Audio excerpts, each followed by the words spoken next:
This video is brought to you by Miniature Market. Thousands of board games, miniatures, and paints. Discount prices at miniaturemarket.com. And finally from Gale Force 9, hey, tanks.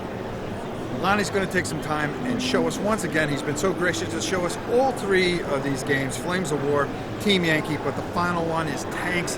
Why don't we head down to the table and see what Lonnie got for us this time. And once again, Lonnie has been gracious enough to show us yet another game. This time, it's tanks. Lonnie, take it from here. All right, happy to do it. All right, tanks, it plays a lot different from regular Flames of War or Team Yankee. We do use cards, but they're a bit different.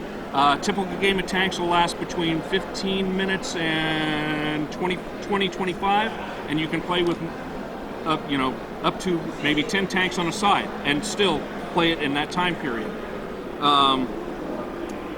Your typical data card for, say, the Panther has 4 stats. You've got your initiative.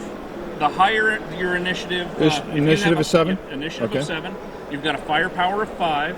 Okay. Your basic armor of 2, and the tank can take 6 hits.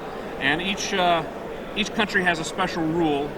In the case of the Germans, it's Blitzkrieg, which allows them as an extra move at the end of the turn during the repair phase, if they'd like to take it instead of repairing the tank. Okay. All right. So a typical turn in tanks is you look at each other's initiatives and compare initiatives. The lowest initiative tank gets to move first, or has to move first. Okay. So in this case, it's the Americans. So they're going to go after this Panther. So we're rolling in, and you want to come in close. You follow the arrows. Each tank gets to move 2 of these arrows. Okay. Oh, so they're barreling right in. Yeah, they're barreling right in. And everything's just done from that little arrow. Right. Which makes it really, really simple. Now, what you want to do is you do want to record how fast your tank moves, because this does come into play when you're defending against shots coming in.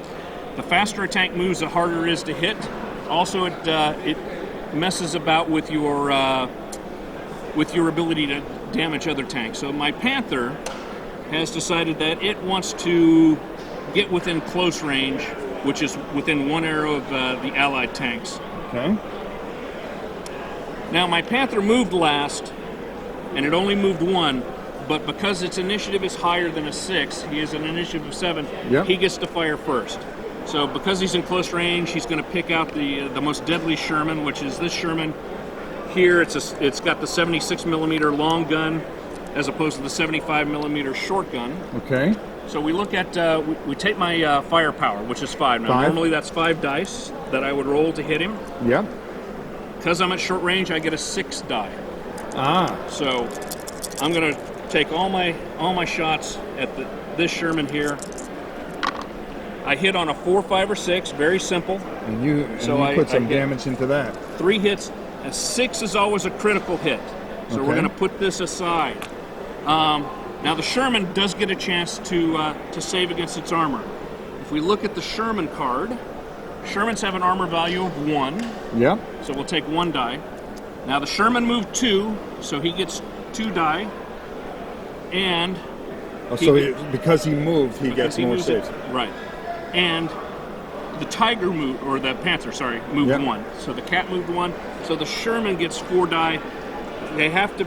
If he gets a 6, he negates the critical hit. Okay, so the critical hit is negated. 1 of the 3 regular hits is negated, but we do take 2 hits against the Sherman, leaving him with 4. Okay. And then the Shermans would get to fire back. The 76 Sherman gets 5 shots against the Panther. I'm rolling good on this table. Oh, I know. All right. The German is going to try and negate that. Now, the Shermans have a special rule. Which they do right here? Yep. Gung-ho? Gung-ho. So instead of the Panther counting the Shermans as moving 2, the Panther only counts it as moving 1. So the Panther gets his save of 2 for his armor, right, and 1 instead of 2 for the movement of the Sherman, and then 1 for his own movement. So I'm looking for 6s, so I negate thankfully, and the squirrel will negate the other 4. So the Panther takes 1 hit from the first Sherman. The second Sherman, using the smaller 75 millimeter gun, only gets 4 dice. He gets 5 for being at close range.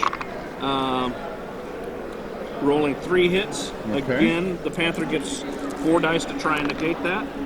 He negates 2 of those, so the Panther takes 2 more hits for a total of 3. And then at the end of the Panther's turn, he's going to do a blitz move away from the Shermans. Now, I could have gone through the buildings or wherever. Had that critical hit actually gone through, then you draw one of the critical hit cards, which tells you what the critical hit might be. In this case, shell-shocked. So the tank has 0 initiative for the next turn, meaning that So it has to move first, and the others would. So they be would able get to follow shoot them. first as well. Yes. And then Very these cards, you can actually take damage. You can take damage. You can do special effects. Some, like an engine on fire, do continuous damage until either the tank is destroyed or the card is repaired. You can bail tanks out, destroy their main gun, fix the turret in place. So there's a lot of different effects can happen to you. Amazingly simple. It is. It is really quick, simple. Even a beginner can play this game in 20 minutes. We got it down where we can play it in 5 or 10. Yeah, so, like we just did. Yep, absolutely. All right. And there you have it. There you go. Thanks again, Lonnie. Great job on this. Tanks, everybody. Let's go up top and get my final thoughts on this. There you have it, Tanks. This one out of the 3 is really an entry-level game. I really enjoyed this. This is a lot of fun. World War II flair, but something that you could play with Janice or young kids and really get them into that World War II kind of feel. So I really enjoyed this. Thanks to Lonnie for spending the time and showing us all 3 of the games and finally finishing up with a great job on Tanks. Until next time, I'm Rob Orrin. We'll see you soon. Sponsored by Miniature Market's Review Corner. The Review Corner features podcasts, videos, and written reviews by gamers for gamers. Miniature Market, online gaming superstore, thousands of games and minis, discount prices. Check them out at miniaturemarket.com.